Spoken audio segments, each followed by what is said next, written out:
Since 2022, over 400,000 people in the tech industry have lost their jobs worldwide. Big life update. I got laid off yesterday.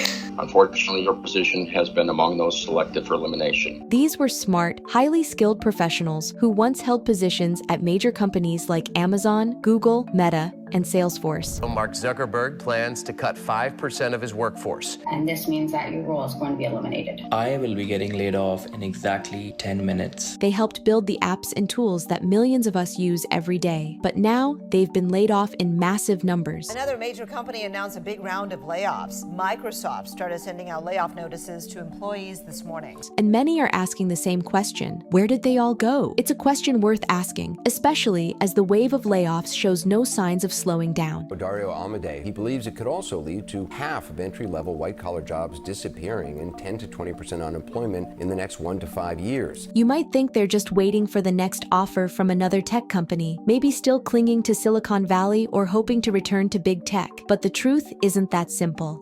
So I've already applied to probably about 165 jobs. I've had only 2 interviews, and both were first interviews after the recruiter, and they ghosted me. Didn't respond to my emails, nothing. In fact, where many of these workers are ending up might actually surprise you. There were several reasons behind these job cuts. One major factor was the overhiring that happened during the COVID-19 pandemic. Companies believed the surge in demand for digital tools, online shopping, remote work, and video calls would last indefinitely. But as the pandemic began to ease, many realized they had brought on more staff than they actually needed. Another major reason was the rise of artificial intelligence. Many of the same companies that developed advanced AI systems began using them to replace human workers. Roles in customer service, writing, data entry, and even software development started to vanish as machines became increasingly capable of performing those tasks. The sector in which people aren't hiring as much anymore is the tech sector. So the very industry that developed this technology is now essentially getting hurt by the implementation of this technology. At the same time, investors began pressuring companies to cut costs. As interest rates rose, businesses shifted their focus toward profitability and tighter spending, leading to even more layoffs. A Salesforce engineer shared that her layoff happened suddenly during a Zoom meeting. She described the experience as cold and robotic, completely lacking in human warmth or kindness. You have not met Cloudflare expectations for performance.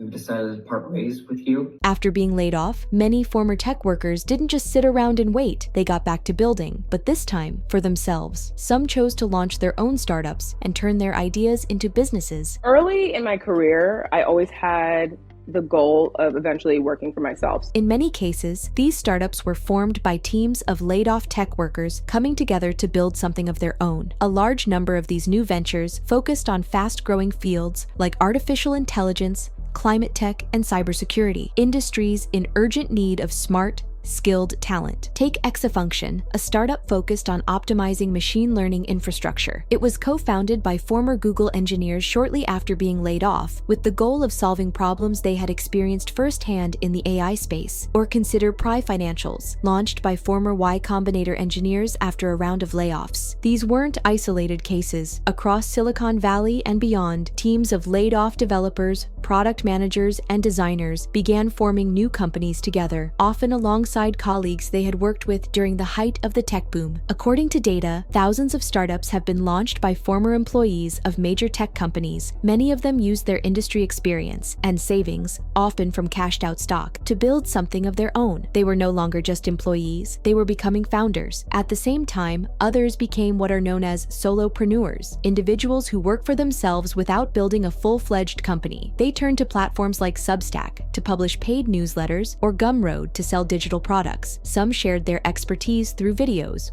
online courses, and ebooks, while others found success as YouTubers or podcast hosts. One great example is a former Amazon product manager who launched a newsletter called Ask a PM. It quickly grew to over 150,000 subscribers and now generates more than $200,000 a year. What started as a side project during a stressful period has since become a full-time business, but not everyone wanted to stay in the tech industry. After being laid off, some people made a surprising choice. They left the tech world behind entirely. A 2024 LinkedIn report revealed that nearly 1 in 4 former tech workers transitioned into roles outside the industry, moving into fields like healthcare, education, logistics, and manufacturing. A lot of real opportunities in healthcare. There's so much money, there's so much inefficiency, so founders are going after that. And we saw a bunch of healthcare companies in the women's health area in particular. These aren't typically considered high-paying or glamorous industries, but they offer something many people have come to value more: purpose and stability. For many laid-off workers, the experience was a wake-up call. They were burned out from chasing promotions, working long hours, and relying on company stock. They began seeking work that felt meaningful. Some joined nonprofit organizations. Others took roles in local government or education. A few even went back to school to retrain and pick up new skills. Former software developers became UX designers for schools. Data analysts transitioned into public health research. Coders began contributing to climate change policy. But then something even more unexpected happened. Many of these tech workers started landing jobs in a place that once felt like the enemy: Wall Street. While tech companies were laying off thousands, major financial firms were doing the opposite. They were hiring. Banks like JP Morgan, Goldman Sachs,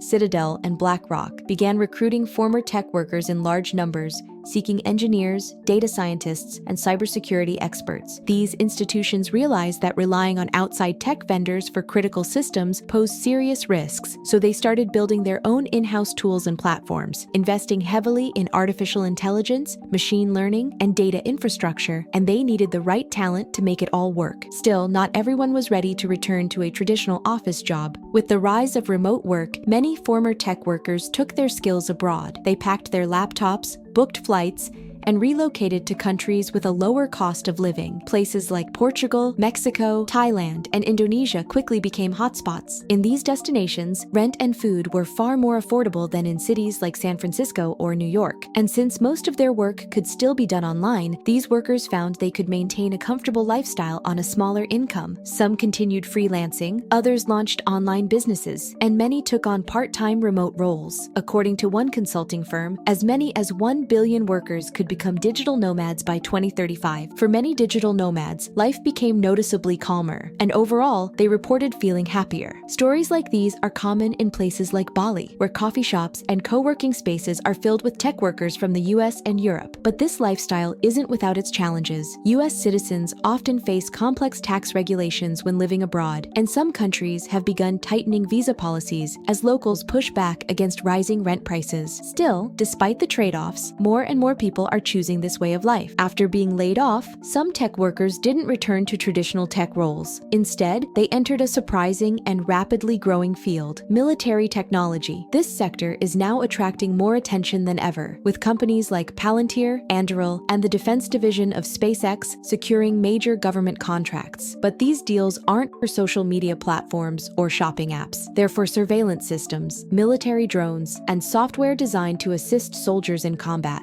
This is going to be very difficult, and my personal opinion is that the military needs access to these kinds of skills, but they don't need to put them on active duty. They don't need to put them in uniform. They can get these skills through government civilians, where the recruiting is much easier and the standards much broader. Many of the people joining these defense-focused companies once worked at places like Google and Meta. Some feel proud, believing they're helping to protect freedom and democracy. Others feel conflicted, uneasy about the fact that the tools they're building could one day be used as weapons. Some even wonder if their code might someday decide who lives or dies on a battlefield. This merging of tech and defense is raising difficult ethical questions, but beneath it all, a deeper fear is starting to take hold. If artificial intelligence keeps getting smarter, and software can now make decisions on its own, what happens to the jobs of the people who build it? The tech world is no longer a single industry moving in one direction. It's splintering into many different paths. Some are heading into military tech, others are building startups in areas like climate technology